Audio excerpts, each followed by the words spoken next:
একটা জিনিস খেয়াল করছেন যে আজকে আমরা চাইলে আর দিনে যে বাচ্চাগুলি মারা গেছে বাচ্চাগুলির এআই স্ল্যাশ প্রতীকী ছবি দিয়ে ওইটার মধ্যে জামা সংশ্লিষ্ট সমস্ত লোকজন, তারপর এই যে আদ্দিন হসপিটালের মালিক পক্ষ, ওই দিক দিয়ে শফিক সাহেব, এদিক দিয়ে বশির সাহেব, এদিক দিয়ে আকিজ গ্রুপ, এই সব মিলায় জিলায় হ্যাভি হ্যাভি কন্টেন্ট বানাইতে পারতাম, ঠিক না?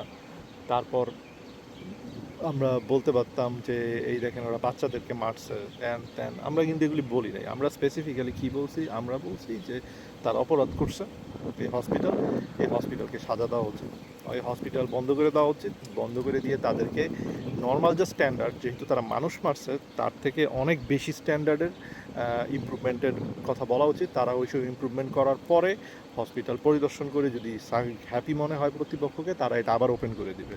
এবং এইখানেই শেষ না, নিয়মিত ভিজিট হবে, কারণ 6টা মানুষ বাচ্চা মেরে ফেলছে, তাদেরকে এক্সাম্পল বানাইতেই হবে, এছাড়া আর কোনো রাস্তা নাই। এনিওয়ে, গভর্নমেন্ট কী করবে গভর্নমেন্ট জানে। আজকে সবচেয়ে মজার জিনিস হলো তারা 5টা বাচ্চা মেরে ফেলছে, এইটা নিয়ে জামাতের কাউরে কিছু পোস্ট করতে দেখছেন? আওয়ামী লীগ যে এতগুলি বাচ্চা মারছে জুলাই মাসে, ওদের কারোর মধ্যে কোনো রিমোর্স দেখছেন?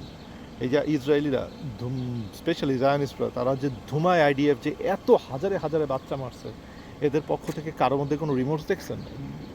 খেয়াল করছেন ব্যাপারটা? প্যারালাল না? কিন্তু এই তিনটা পক্ষ হিসাবেই দেখেন, তাদের বিরুদ্ধে যারা আছে তাদের যদি একটা ছোট্ট ভুলও হয়, তারা সেটার জন্য ঝাঁপায় পড়ে। ভুল না হইলেও সেটার জন্য ঝাঁপায় পড়ে। রামিসাকে মারছে এইটার জন্য জাইমা রহমান, তারেক রহমানের ওয়াইফ খালেদা জিয়া, তাদেরকে ধর্ষণের কথা বলে ফেসবুক ভরায় ফেলছে।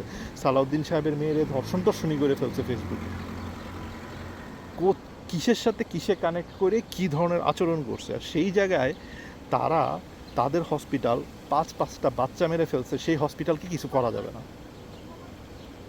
বাংলাদেশের আইন অনুযায়ী এই ধরনের হসপিটালে যে ধরনের শাস্তি হওয়ার কথা, কিছু করা যাবে না। আপনার খেয়াল আছে যে ওই যে বিভিন্ন জায়গায় জামাতের লোকজন যে আকাম কুকাম করে ধরা পড়ে, এক জায়গায় এক লোক তেল স্টক করে ধরা পড়লো, আরেক জায়গায় আরেক লোক সরকারি ওষুধ বিক্রি করতে গিয়ে ধরা পড়লো, তারা সবখানে খালি জামাতের পরিচয় দিয়ে বলে যে আমাদের অমুক নেতা আসতেছে, তার জন্য একটু অপেক্ষা করে।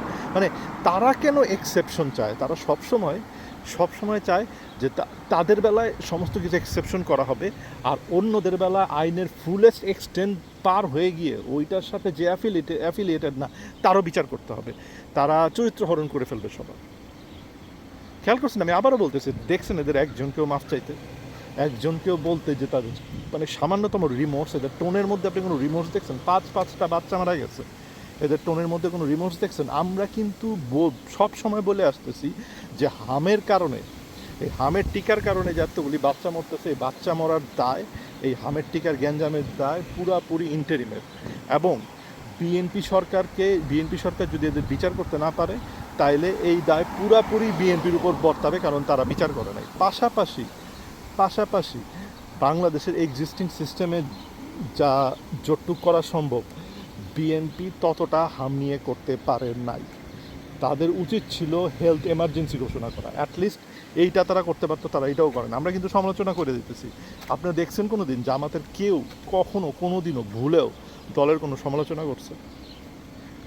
আমাকে একজন লোক দেখান যে সে জামাতের ইকোসিস্টেমের অংশ, সে বাংলাদেশ জামাত ইসলাম করে, বাংলাদেশ জামাত ইসলামের পক্ষে কথা বলে, তার কোনো সময় দেখছেন যে জামাতের বিপক্ষে যায় এবং একটা শব্দ করতে? কোনো সময় দেখবেন না।